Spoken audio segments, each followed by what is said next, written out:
մի հատ գյուղացի մարդ գյուղից գալիս է քաղաք շուկա առևտուր անելու, երկու հատ բադ է առնում, մի հատ վեդրո է առնում, ծանր թավա է առնում, մեկ էլ երկու հատ հավ է առնում, հետ դառնալու ճամփին մի հատ կնիկ է հելնում դեմը։ Այս կնիկն ասում է, ընկեր ջան, ասում է, ոնց է թամ գյուղ, ասում է, մի հատ ճամփեն ցույց կտաս։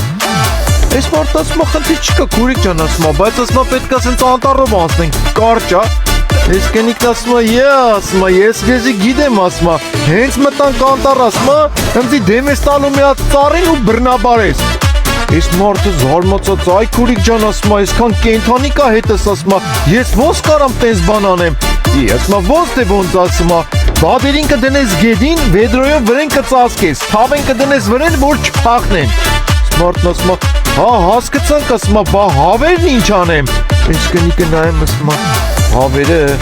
լավ, ասում է, հավերին էլ ես կբռնեմ։